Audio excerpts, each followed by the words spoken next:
بسم الله والصلاة والسلام على رسول الله. أحبتي في الله، السلام عليكم ورحمة الله وبركاته. أسأل الله العظيم أن تكونوا بخير. بعد ما تلحم وصلاتك، سواء في ثلاجة، في غسالة، في ثلاجة، في فريزر، في تكييف، اللحام باللمبة طبعا أو حتى بالبوري، بس الأفضل اللمبة، لأن اللمبة هي اللي بتأكد لك الشغل صح. اللمبة بتلحم بالنحاس، لكن برضو إزاي تكتشف لو في تهريب خبيث في اللحام بتاعك؟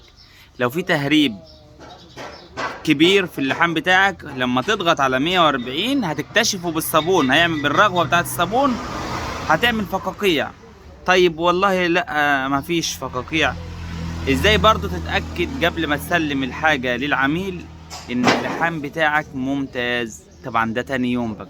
تاني يوم هتعمل ايه؟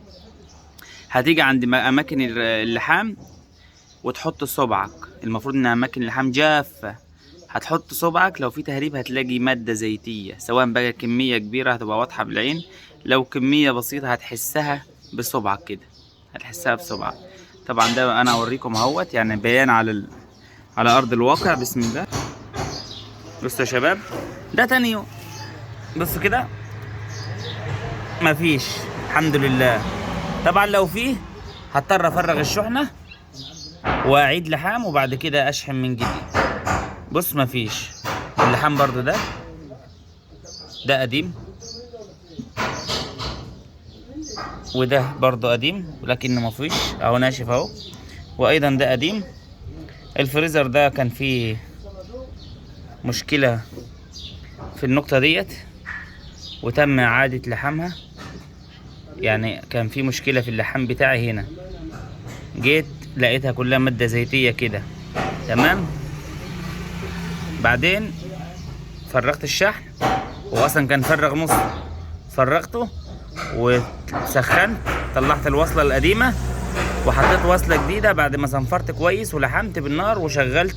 النهارده يعتبر تالت يوم او رابع يوم، لكن من تاني يوم لو في تهريب مكان لحامك بيظهر كمادة زيتية على المواسير. بكده الرسالة دي تكون وصلت ان شاء الله. أسأل الله العظيم رب العرش العظيم أن يبارك فيكم جميعا، وأن يجعل هذا العمل في ميزان حسنات أبويا وأمي، وأن يغفر لهم ويرحمهم كما ربياني صغيرا. واللي عايز يدعمني يا جماعة يدعمني بلايك أو كومنت، يكتب فيه السؤال اللي هو عايزه، أو يدعي لي دعوة بظهر الغيب أيضا، ويعمل مشاركة للمقطع عشان المعلومة تفيد الجميع. سبحانك اللهم وبحمدك، أشهد أن لا إله إلا أنت، أستغفرك وأتوب إليك. السلام عليكم ورحمة الله وبركاته.